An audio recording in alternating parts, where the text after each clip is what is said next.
Hey guys, welcome to PED 110. I'm your instructor, Billy Strother. This guy right here, this is my wife, Denisha, my daughter, Jaden, and my son, Bryson. And so I just wanted to get the formal introductions out of the way. I look forward to a great semester with you all. I think you'll find that this is the most relevant class you'll ever take because it's about life. And so I don't know why you're taking this class. Some of you have to have this particular class. Some of you just need the credit. So for whatever reason, I want you to kind of just put all that aside and just realize that this course is going to give you something that you can use every day from now moving forward. And hopefully by the end of this semester, you're going to find that it's a course that can really impact your overall quality of life. And so I hope you're in it for the grade, and I expect all A's. In fact, my class average is usually around a 91 to a 93. So for the most part, it's an easy course, easy relative to the fact that it is an online course, and so that in itself can make it more difficult. So you received an email from me last week giving the keys to success. So let me start out right now by saying the number one key to success. So forget all the other stuff that I wrote to you. It's simply for you to prioritize a time, in a consistent time every week where you can get this coursework completed. And then also a time each day for you to complete your physical activity, and we'll get into that in a moment. So again, I want to welcome you to the course. I think you'll find again that this is the most enjoyable course that you have, but again, it's demanding because it's online and we don't get to meet face to face, and so you really have to prioritize and manage your time wisely. Okay, so you'll notice that on Moodle, and you're all familiar with this, we've got links. It's very important that every week you click on each link, okay, because I have what we call a checklist, and in that checklist you get a grade based on clicking on the links and watching the videos, reading the syllabus, answering questions, taking quizzes, submitting activities. But it's very important that you not skip anything that's in any section. That goes for each week. You're going to find that I'm really a creature of habit, and so some of you will say, well, man, this course is kind of boring because it's redundant. We do the same thing each week. And we do, but that again is my way of trying to make things easier on you, so you can kind of get into a pattern and develop a consistent routine, which is actually what we'll get into with chapter 1, but that's at least a week away. So with that being said, again, welcome to the course. You've got your course syllabus. Please review this. I'm not going to insult you by reviewing it now. The biggest thing in there is understanding the attendance policy. I take attendance every Tuesday, which means that you have to submit an assignment and participate in the class online by 11:59 p.m. on Monday night, so you get credit for that week. Let me repeat that. Attendance for an online course is based on your submission of an assignment for that week. Okay? If you fall behind and get behind a week, then make sure you do the current week's work and then go back and make up that work, because your attendance for the week is based on the assignments that are due that week. And for online courses, if you miss 2 weeks in a row, then that will result in you being dropped from the course. So don't get into that. In fact, I see that I have a couple folks that are back in the course from previous semesters, and they can attest to the fact that the content's easy, it's relevant, it's fun, it's engaging. However, the time management and the scheduling piece on your part can get you caught up. So just be mindful of that, and that's for this class and any other online class that you take. Also be very mindful that you must complete the enrollment verification activity. Okay, so that's for everyone. I would complete this on day 1. It must be completed within the first 10 days of the class, otherwise you'll be dropped. To go ahead and knock it out immediately. It's very short. You have your online student orientation. When you click on that, if you've already taken that, then it's going to give you the option of saying, hey, I've been there, done that, I've already completed this. If you haven't, then you will have to complete that. Anyone taking an online class for the first time will certainly have to complete that, and you want to take that because it gives you some information that you need to know as an online student. And again, the orientation checklist, I made reference to the checklist earlier. That's simply stating, really it's a way for you to keep up with your assignments and what's being completed and what you need to work on. So let me come down real quick and show you what that checklist looks like. Right here, you'll notice there's a white bar. Well, as you complete assignments, it's going to turn green. Your goal every week is to have this bar completely green.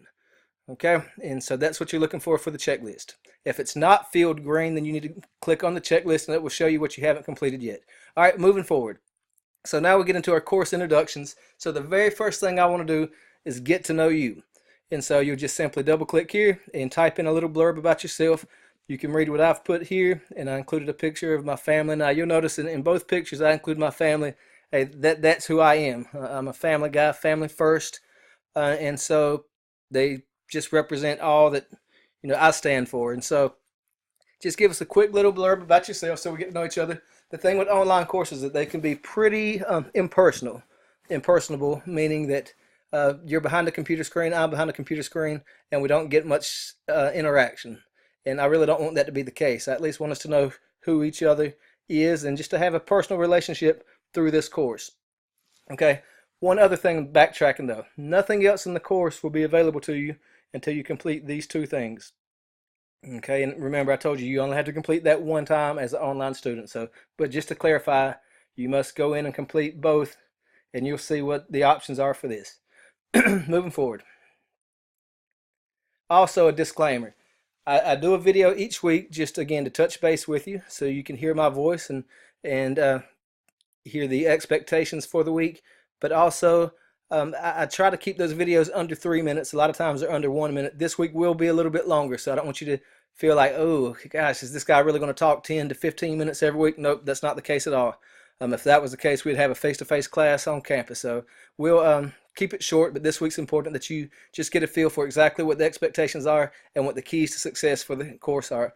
And again, go back and read that email that I sent last week. All right, moving forward.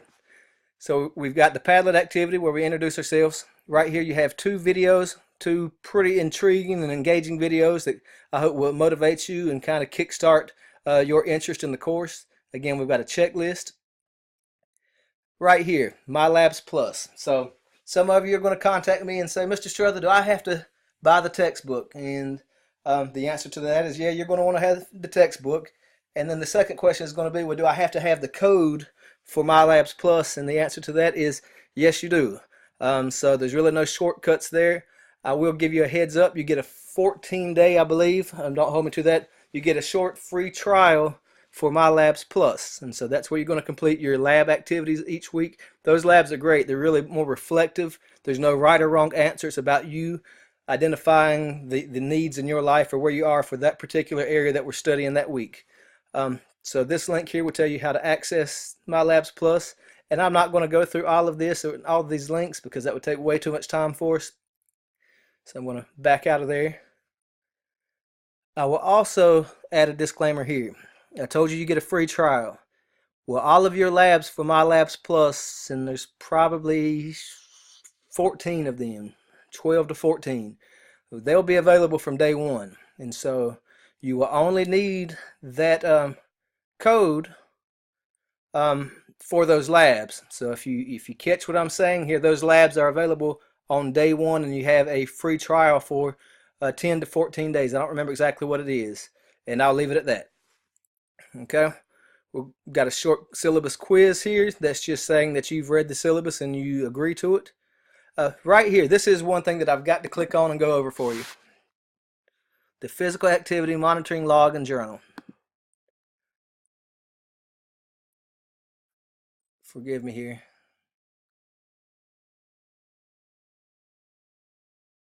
While that's coming up, I'm not putting in a plug for Edgecombe Early College High School. That's my daughter's in the 8th grade and she's applying for that, and so we're working on that this week. As you can see here, that we have a parent meeting tomorrow night. All right, sorry about that.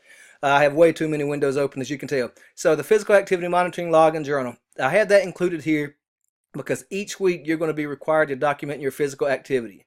Right, for some of you and most of you, and this is what I hope that you do, you're going to use something like your Fitbit or just your cell phone, whether it's a Android or Apple, and you can simply monitor your physical activity, and then you're going to take a screenshot of the file. So one screenshot for the whole week, and that's going to tell me about your physical activity for the week. It might measure steps, it might measure miles, it might measure minutes of physical activity, it might measure calories burned. There's a whole number of things that it could measure. I'm not looking for any one specific thing. I hope that you are engaging in physical activity for at least 15 minutes a day or so, 3 to 5 times a week. So my baseline is really looking for about 60 minutes of physical activity every week. For those of you though that are participating in an activity where you can't use a monitoring device like a Fitbit or keep your phone on you, then for example, two-hand tag football here, you can simply put the area of health-related fitness, how intense you worked out that day, and then the duration. Okay, and then you have just some guidance down here at the bottom. with a short reflection. Now, if you are using an electronic device that's monitoring, you simply just have to, again, submit that file or a screenshot of that without the reflection piece. Okay? Get back to our Moodle. And I know that's probably confusing as all can be right now. Just read through this, and then if you have any questions, we'll go from there. Right here with the college attendance and administrative withdrawal statement, again, pay attention to that. I encourage you on day one to go ahead in and put all your dates on your calendar. Use a Google Calendar or a paper calendar, whatever it is that you use, but get all the due dates in. Every assignment each week is due by 11:59 p.m. on Monday evenings, unless that's a holiday. For example, next week we have our Martin Luther King Jr. Day of Service, and so the assignments won't be due until Tuesday at 11:59. But other than that, every week it's going to be really at 11:59 p.m. on Monday. And then the last thing I have for you, I mentioned the physical activity monitoring log and journal. We'll click right here. So for this week, you'll have to document at least 60 minutes of physical activity. And I realize your instrument or your device may not document the exact time. So we're really operating on the honor system here. In fact, like all online courses, and I've had a lot of people say, well, how do you validate their physical activity? Well, the reality is for online courses, it's really hard to validate who's doing the work and with what integrity. So just be mindful of Nash Community College's integrity policy and honor code. And that would also be included here with our physical activity reports. And remember, this is about you. It's not about getting the grade for me. It's about you developing a better overall quality of life and increasing good habits and minimizing maybe negative and bad habits and behavior modifications, so forth and so on. You're going to learn in this particular class that being healthy and living well is so much more than just exercise and diet. There's so many more components to that, and there's many different layers. And when we can get into mental and emotional health, social health, so forth and so on. Okay, with that being said, to the physical activity monitoring report. You got me on my soapbox there for a minute. Share the file, screenshot, a pic of the weekly report from your physical activity monitoring program. Again, it can be Android, iOS, Fitbit, any of those electronic tracking devices. 60 minutes of activity. I'm not telling you what you've got to do. Anything that works for you. That's the key to getting into the habit of a regular physical activity. Notice I'm not saying exercise because it may not be exercise. Physical activity and exercise are two different things. Regular physical activity, and it has to be something you enjoy. And then down here I've given you several links to what that can look like. You'll notice none of them look the same. They all document different data sets, and so really don't make this difficult. Keep it simple on yourselves. Okay? Alright, I've talked way too long this time. Guys, I'm excited. This is the first video of the semester, and it's my favorite video each semester because this is the time where we get to know each other and really lay the foundation for this semester. It's going to be a great course for you all. You'll find that I'm very responsive. If you send me an email, you're usually going to get a response, usually within the hour, but at the very latest within 24 hours, unless it's the weekend. I'm here for you by all means. And again, let's make it a great semester. So one last thing, as I said, these assignments, the Padlet piece, as well as, well, very first thing, the EVA and the student orientation, make sure you get that knocked out, the course introduction, and then everything here for this first week. Okay, other than that, you'll notice that the next isn't due until January 28th. This week's due January 15th because of the holiday. I'm sorry, January 22nd because of the holiday. All right, guys, have a great week, and I wish you the best of luck this semester. Take care.